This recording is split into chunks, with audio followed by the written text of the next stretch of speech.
Hockey ਵਿੱਚ ਇੱਕ 14ਵੇਂ number ਦੀ team ਦਾ ਆਲਮੀ ਨੰਬਰ 1 ਟੀਮ ਨਾਲ ਕੀ ਮੁਕਾਬਲਾ ਹੋਏਗਾ ਤੇ ਇਹ ਜਿਹੜੇ ਸਾਡੇ ਖਿਡਾਰੀ ਹਨ ਇਹ ਤੇ ਗ੍ਰਾਸ ਰੂਟ ਤੋਂ ਹੀ ਉੱਪਰ ਆਏ ਨੇ ਤੇ ਤੁਹਾਨੂੰ ਲੱਗਦਾ ਹੈ ਕਿ ਅਪਸੈਟ ਕਰ ਸਕਦੇ ਨੇ ਹਾਲੈਂਡ ਦੀ ਟੀਮ ਨੂੰ? ਮੁਫਾਦ ਜੀ, ਅਗਰ ਤੁਸੀਂ ਸੱਚੀ ਪੁੱਛੋ ਤਾਂ ਨਹੀਂ ਕਰ ਸਕਦੇ ਨੇ। ਇਹ ਪ੍ਰੋ ਲੀਗ ਚ ਪਾਕਿਸਤਾਨ ਟੀਮ ਦਾ ਜਾਣਾ ਹੀ ਬੜਾ ਵੱਡੀ ਕਾਮਯਾਬੀ ਹੈਗੀ ਆ। ਦੁਨੀਆ ਦੀ ਨੰਬਰ 1 ਟੀਮ ਦੇ ਖਿਲਾਫ ਖੇਡਣਾ, ਉਸ ਤੋਂ ਬਾਅਦ ਜਿਹੜੀ ਦੁਨੀਆ ਦੀ ਟੌਪ 3 ਟੀਮ ਨੇ ਅਰਜਨਟੀਨਾ ਉਹਨਾਂ ਨਾਲ ਖੇਡਣਾ, ਤੇ ਪ੍ਰੋ ਲੀਗ ਜਿਹੜੀ ਹੋ ਰਹੀ ਇਹਦੇ ਚ ਤੁਹਾਨੂੰ ਪਤਾ ਕਿ 8 ਦੁਨੀਆ ਦੀ ਬਿਹਤਰੀਨ ਜਿਹੜੀਆਂ ਟੀਮਾਂ ਨੇ ਉਹ ਹਿੱਸਾ ਲੈ ਰਹੀਆਂ ਨੇ। ਤੇ ਤੁਹਾਨੂੰ ਪਤਾ 7 ਸਾਲ ਤੋਂ ਇਵੈਂਟ ਹੋ ਰਿਹਾ ਹੈਗਾ, ਤੇ 7 ਸਾਲ ਪਹਿਲਾਂ ਜਦੋਂ 2017 ਪ੍ਰੋ ਲੀਗ ਦਾ ਆਗਾਜ਼ ਹੋਇਆ ਸੀ ਉਦੋਂ ਇੰਟਰਨੈਸ਼ਨਲ ਫੈਡਰੇਸ਼ਨ ਨੇ ਪਾਕਿਸਤਾਨ ਨੂੰ ਦਾਅਵਤਨਾਮਾ ਭੇਜਿਆ ਸੀ। ਪਾਕਿਸਤਾਨ ਨੇ ਇਕਰਾਰ ਕੀਤਾ ਤੇ ਜਦੋਂ ਐਨ ਸਿਰ ਤੇ ਪ੍ਰੋ ਲੀਗ ਆ ਗਈ ਸੀ ਤੇ ਉਦੋਂ ਪਾਕਿਸਤਾਨ ਨੇ ਅਚਾਨਕ ਕਹਿਤਾ ਜੀ ਸਾਡੇ ਕੋਲ ਪੈਸੇ ਕੋਈ ਨਹੀਂ ਗਏ, ਪੈਸੇ ਨਹੀਂ ਆ ਸਕਦੇ, ਇੰਤਜ਼ਾਮਾਤ ਸਾਡੇ ਕੋਲ ਪੂਰੇ ਨਹੀਂ ਹੋ ਸਕਣਗੇ। ਤੇ ਜਿਹਦੇ ਬੜੀ ਪਾਕਿਸਤਾਨ ਦੀ ਇੱਕ ਬਦਨਾਮੀ ਵੀ ਹੋਈ ਸੀ ਇੰਟਰਨੈਸ਼ਨਲ ਸਤਹ ਤੇ ਪਾਕਿਸਤਾਨ ਹਾਕੀ ਟੀਮ ਨੂੰ ਬਾਅਦ ਚ ਜੁਰਮਾਨਾ ਵੀ ਦੇਣਾ ਪਿਆ ਸੀ ਕਾਫੀ ਡਾਲਰਾਂ ਚ। ਤੇ ਹੁਣ ਚਲੋ ਬੜੇ ਅਰਸੇ ਤੋਂ ਬਾਅਦ ਇੱਕ ਮੌਕਾ, ਮੈਂ ਤੁਹਾਨੂੰ ਸੱਚੀ ਦੱਸਾਂ ਕਿ ਮੈਨੂੰ ਤਾਂ ਕੋਈ ਉਮੀਦ ਨਹੀਂ ਹੈਗੀ ਕਿ ਪਾਕਿਸਤਾਨ ਦੀ ਟੀਮ ਕੋਈ ਅਗਰ ਪਾਕਿਸਤਾਨ ਦੀ ਟੀਮ ਕੋਈ ਮੈਚ ਡਰਾ ਕਰ ਜਾਂਦੀ ਹੈਗੀ ਆ ਤੇ ਕੋਈ ਮੈਚ ਜਿੱਤਣ ਚ ਕਾਮਯਾਬ ਹੋ ਜਾਂਦੀ ਹੈਗੀ ਆ, ਕਿਉਂਕਿ ਹਾਲੈਂਡ, ਅਰਜਨਟੀਨਾ, ਸਪੇਨ, ਜਰਮਨੀ ਤੇ ਬੈਲਜੀਅਮ ਇਹਨਾਂ ਟੀਮਾਂ ਨੂੰ ਹਰਾਣਾ ਇੰਨਾ ਸੌਖਾ ਨਹੀਂ ਹੈਗਾ।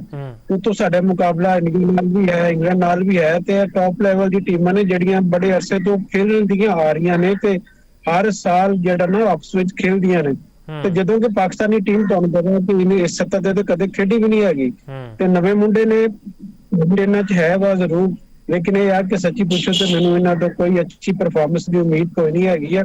ਹਾਂ, ਸਿਰਫ ਇੱਕ ਪਾਕਿਸਤਾਨੀ ਟੀਮ ਬਿਹਤਰ ਕਰ ਸਕਦੀ ਹੈ ਕਿ ਪਾਕਿਸਤਾਨੀ ਟੀਮ ਇਸ ਸਾਲ ਆਪਣਾ ਐਸਾ ਕੁਝ ਕਰ ਜਾਵੇ, ਕੋਈ ਮੈਚ ਡਰਾ ਕਰੇ, ਕੋਈ ਜਿੱਤਣ ਚ ਕਾਮਯਾਬ ਹੋ ਜਾਵੇ, ਕੋਈ ਮੁਜਜ਼ਾ ਹੋ ਜਾਵੇ ਤੇ ਪਾਕਿਸਤਾਨ ਦੀ ਟੀਮ ਆਪਣੀ ਜਿਹੜੀ ਪੋਜੀਸ਼ਨ ਹੈਗੀ ਆ ਉਹ ਪ੍ਰੋ ਲੀਗ ਚ ਬਰਕਰਾਰ ਰੱਖਣ ਚ ਕਾਮਯਾਬ ਹੋ ਜਾਵੇ। ਕਿਉਂਕਿ ਤੁਹਾਨੂੰ ਪਤਾ ਕਿ ਜਿਹੜੀ ਟੀਮ 9ਵੇਂ ਨੰਬਰ ਤੇ ਆਏਗੀ 16 ਮੈਚਾਂ ਤੋਂ ਬਾਅਦ ਉਹ ਟੀਮ ਰੈਲੀਗੇਟ ਹੋ ਜਾਏਗੀ, ਯਾਨੀ ਕਿ ਉਹਨੂੰ ਕੱਢ ਦਿੱਤਾ ਜਾਵੇਗਾ ਤੇ ਨਵੀਂ ਟੀਮ ਨੂੰ ਮੌਕਾ ਦਿੱਤਾ ਜਾਵੇਗਾ। ਜਿਸ ਤਰ੍ਹਾਂ ਕਿ ਨਿਊਜ਼ੀਲੈਂਡ ਨੂੰ ਦੁਬਾਰਾ ਆਇਰਲੈਂਡ ਤੇ ਨਿਕਲਣ ਤੋਂ ਬਾਅਦ ਉਹਨੂੰ ਮੌਕਾ ਮਿਲਿਆ ਸੀ ਕਿ ਉਹ ਟੀਮ ਚ ਆਵੇ, ਉਹਨੇ ਕੁਆਲੀਫਾਈ ਵੀ ਕੀਤਾ ਸੀ 8 ਨੇਸ਼ਨ ਕੱਪ ਦੇ ਜ਼ਰੀਏ, ਲੇਕਿਨ ਉਹਨਾਂ ਕੋਲ ਵੀ ਪੈਸੇ ਨਹੀਂ ਸਨ ਤੇ ਖਰਚਾ ਦੇ ਵੀ ਜਦੋਂ ਇੰਤਜ਼ਾਮਾਤ ਨਹੀਂ ਹੋਣਗੇ ਸਾਰੇ ਤੇ ਅਖਰਾਜਾਤ ਕਰਨੇ ਹੁੰਦੇ ਨੇ। ਹਰ ਜਿੱਥੇ ਵੀ ਟੀਮ ਨੇ ਜਾਣਾ ਉਹਨੇ ਆਪਣਾ ਟਿਕਟ ਲੈਣੇ ਨੇ, ਆਪਣੀ ਰਿਹਾਇਸ਼ ਰੱਖਣੀ, ਆਪਣਾ ਖਾਣਾ ਪੀਣਾ, ਟਰੈਵਲਿੰਗ, ਸਾਰਾ ਕੁਝ ਉਹ ਆਪਣੀ ਟੀਮ ਦਾ ਹੁੰਦਾ ਹੈਗਾ। ਇਸ ਲਈ ਪਾਕਿਸਤਾਨ ਹੁਕੂਮਤ ਨੇ ਵੀ PHF ਦੀ ਦਰਖਾਸਤ ਉਹਨਾਂ ਨੂੰ 25 ਕਰੋੜ ਰੁਪਏ ਦਿੱਤੇ ਨੇ ਖਰਚੇ ਵਾਸਤੇ, ਪ੍ਰੋ ਲੀਗ ਜਾਓ ਖੇਡੋ, ਕਿਉਂਕਿ ਕੌਮੀ ਖੇਲ ਹੈਗਾ, ਇਹਨੂੰ ਸਾਰੇ ਇੱਜ਼ਤ ਦਿੰਦੇ ਨੇ, ਕੌਮੀ ਖੇਲ ਨੂੰ ਇੱਜ਼ਤ ਦੇਣੀ ਵੀ ਚਾਹੀਦੀ ਹੈਗੀ ਹੈ। ਲੇਕਿਨ ਹੁਣ ਬੜਾ ਵੱਡਾ ਸਵਾਲ ਪੈਦਾ ਹੁੰਦਾ ਕਿ ਜਿਹੜੇ ਖਿਡਾਰੀ ਸਾਡੇ ਮਾਣ ਨੇ, ਪਹਿਚਾਣ ਹੈਗੇ ਨੇ, ਉਹ ਛੋਟੀਆਂ ਮੁਕਾਬਲਿਆਂ ਵਿੱਚ ਅੱਛਾ ਪਰਫਾਰਮ ਕਰਨ ਦੀ ਕੋਸ਼ਿਸ਼ ਕਰਦੇ ਨੇ, ਫਾਈਨਲ ਤੱਕ ਵੀ ਪਹੁੰਚੇ ਨੇ 2 ਵਾਰੀ ਇਸ ਸਾਲ ਦੇ ਵਿੱਚ। ਤੇ ਹੁਣ ਪ੍ਰੋ ਲੀਗ ਚ ਉਹਨਾਂ ਕੋਲ ਬੜਾ ਅੱਛਾ ਮੌਕਾ ਹੈਗਾ ਕਿ ਉਹ ਆਪਣੇ ਆਪ ਨੂੰ ਮਨਵਾਨ ਸਾਬਤ ਕਰਨ ਕਿ ਪਾਕਿਸਤਾਨ ਜਿਹੜਾ ਟੈਲੈਂਟ ਹੈਗਾ ਮੁੱਕਿਆ ਨਹੀਂ ਹੈਗਾ, ਪਾਕਿਸਤਾਨ ਦੀ ਟੀਮ ਅਜੇ ਵੀ ਉੱਪਰ ਆ ਸਕਦੀ ਹੈਗੀ ਹੈ। 14ਵਾਂ ਨੰਬਰ ਹੈ ਸਾਡਾ। ਅਗਰ ਅਸੀਂ ਇਹ ਪ੍ਰੋ ਲੀਗ ਚ ਅੱਛੀ ਪਰਫਾਰਮੈਂਸ ਦਿੰਦੇ ਹੈਗੇ ਆ, ਕਿਸੇ ਇੱਕ ਟੀਮ ਨੂੰ ਹਰਾਉਣ ਚ ਕਾਮਯਾਬ ਹੋ ਜਾਂਦੇ ਆ ਤਾਂ ਅਸੀਂ ਟੌਪ 10 ਵਿੱਚ ਆ ਜਾਣਗੇ। ਅਸੀਂ 8 ਸਾਲ ਵਿੱਚ ਪਹਿਲੀ ਵਾਰੀ ਮੈਂ ਸੁਣਿਆ ਕਿ ਇਵੈਂਟ 'ਚ ਹਿੱਸਾ ਲੈ ਰਹੇ ਨੇ, ਤੇ ਜੇ ਅਸੀਂ ਪਰਫਾਰਮ ਨਾ ਵੀ ਕਰ ਸਕੇ ਤੇ ਜਿਹੜੇ ਇੰਟਰਨੈਸ਼ਨਲ ਹਾਕੀ ਫੈਡਰੇਸ਼ਨ ਹੈ ਇਹ ਸਪਾਂਸਰਸ਼ਿਪ ਦੀ ਵਜ੍ਹਾ ਤੋਂ ਸਾਨੂੰ ਕੋਈ ਪੈਸੇ ਲੱਭਣਗੇ ਸਾਨੂੰ ਫੈਡਰੇਸ਼ਨ ਨੂੰ? ਬਿਲਕੁਲ ਨਹੀਂ ਲੱਭਣਗੇ। ਸਾਨੂੰ ਪੈਸੇ ਉਦੋਂ ਲੱਭਣਗੇ ਜਦੋਂ ਕਿ ਅਸੀਂ ਇਹ ਜਿਹੜੀ ਲੀਗ ਦੇ ਮੈਚਸ ਹੈਗੇ ਆ, ਅਗਰ ਅਸੀਂ ਇਸ ਸਾਲ ਸਾਡਾ ਪਹਿਲਾ ਜਿਹੜਾ ਹਦਫ ਹੋਣਾ ਚਾਹੀਦਾ ਕਿ ਆਪਣੇ ਆਪ ਨੂੰ ਪੋਜੀਸ਼ਨ ਬਰਕਰਾਰ ਰੱਖਣ, ਟੌਪ 8 ਵਿੱਚ ਜਾਣ, ਕਿਉਂਕਿ ਜਦੋਂ 9 ਨੰਬਰ ਦੀ ਟੀਮ ਹੋਏਗੀ ਉਹ ਬਾਹਰ ਹੋ ਜਾਏਗੀ। ਟੌਪ ਟੀਮ ਚ ਟੌਪ 8 ਵਿੱਚ ਪਹਿਲਾਂ ਇਸ ਸਾਲ ਆਉਣ, ਉਸ ਤੋਂ ਬਾਅਦ ਇਹਨਾਂ ਨੂੰ ਮੌਕਾ ਮਿਲੇਗਾ ਜਦੋਂ 2027 ਦੀ ਪ੍ਰੋ ਲੀਗ ਹੋਏਗੀ ਕਿ ਹੁਣ ਤੁਸੀਂ ਦੱਸੋ ਕਿ ਕਿਆ ਤੁਸੀਂ ਇਸ ਕਾਬਿਲ ਹੈਗੇ ਹੋ, ਤੁਹਾਡੇ ਕੋਲ ਇੰਨਾ ਇੰਤਜ਼ਾਮਾਤ ਹੈ ਨੇ, ਸਿਕਿਉਰਿਟੀ ਹੈ ਕਿ ਤੁਸੀਂ ਆਪਣੇ ਮੁਲਕ ਵਿੱਚ ਇਹ ਪ੍ਰੋ ਲੀਗ ਦੇ ਮੈਚ ਉਹ ਮੇਜ਼ਬਾਨੀ ਕਰ ਸਕੋ। ਤੇ ਜਦੋਂ ਪਾਕਿਸਤਾਨ ਪ੍ਰੋ ਲੀਗ ਦੇ ਮੈਚਾਂ ਦੀ ਮੇਜ਼ਬਾਨੀ ਕਰੇਗਾ, ਟੀਮਾਂ ਇੱਥੇ ਆਉਣਗੀਆਂ ਤੇ ਫਿਰ ਸਾਨੂੰ ਸਪਾਂਸਰਸ਼ਿਪ ਵੀ ਮਿਲੇਗੀ ਤੇ ਫਿਰ ਅਸੀਂ ਉੱਥੋਂ ਪੈਸੇ ਕਮਾ ਸਕਦੇ ਹਾਂ। ਅਜੇ ਤੱਕ ਖਰਚੇ ਹੀ ਹੈਗੇ ਨੇ। ਖਰਚਾ ਡਿਪੈਂਡ ਕਰਦਾ ਹੈ ਕਿ ਸਾਡੀ ਪਰਫਾਰਮੈਂਸ ਕੈਸੀ ਹੁੰਦੀ ਹੈਗੀ ਆ, ਤੇ ਅਸੀਂ ਦੁਆ ਗੋ ਹਾਂ ਕਿ ਪਾਕਿਸਤਾਨ ਦੀ ਟੀਮ ਕੁਝ ਨਾ ਕੁਝ ਇੱਕ ਮੁਜਜ਼ਾ ਕਰੇ, ਥੋੜਾ ਅਚੀਵਮੈਂਟ ਕਰੇ, ਕਦੀ ਕਾਮਯਾਬੀ ਹਾਸਲ ਕਰੇ, 2-3 ਮੈਚ ਡਰਾ ਕਰਨ ਦੀ ਕਾਮਯਾਬ ਹੋਵੇ, ਕਿ ਜਿਹੜਾ ਹੈ ਮੁਸ਼ਕਿਲ।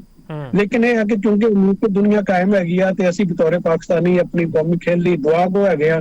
ਕਿ ਪਾਕਿਸਤਾਨ ਜਿਵੇਂ ਯੂਸਫ ਸਾਹਿਬ ਫੈਡਰੇਸ਼ਨ ਕਹਿੰਦੇ ਸਨ ਕਿ ਅਸੀਂ ਫੰਡ ਜ਼ਿਆਦਾ ਮੰਗੇ ਸੀ ਲੇਕਿਨ ਹੁਕੂਮਤ ਨੇ ਸਾਨੂੰ 25 ਕਰੋੜ ਦਿੱਤੇ ਨੇ ਤੇ ਇਹ ਤੁਹਾਨੂੰ ਲੱਗਦਾ ਹੈ ਕਿ ਇਹ ਕਾਫੀ ਨੇ, ਕੋਈ ਇੰਨੀ ਵੱਡੀ ਲੀਗ 'ਚ ਅਸੀਂ ਖੇਡਣ ਜਾ ਰਹੇ ਹਾਂ, ਖਿਡਾਰੀਆਂ ਦੀ ਹੋਰ ਵੀ ਜ਼ਰੂਰੀਆਤ ਹੁੰਦੀਆਂ ਨੇ, ਕਿਉਂਕਿ ਸੋਸ਼ਲ ਮੀਡੀਆ ਤੇ ਆ ਕੇ ਅਸੀਂ ਵੇਖਿਆ ਮਾਦੀ 'ਚ ਖਿਡਾਰੀ ਪਿੱਟਦੇ ਸੀਗੇ, ਸਾਨੂੰ ਪੈਸੇ ਨਹੀਂ ਲੱਭਦੇ ਪਏ, ਸਾਨੂੰ ਕੋਈ ਫੈਸਿਲਿਟੀਜ਼ ਅਵੇਲੇਬਲ ਨਹੀਂ ਹੈ, ਇਨਫਰਾਸਟ੍ਰਕਚਰ ਤਬਾਹ ਹੋ ਗਿਆ, ਤੇ ਇਹ ਪੈਸੇ ਕਾਫੀ ਨੇ।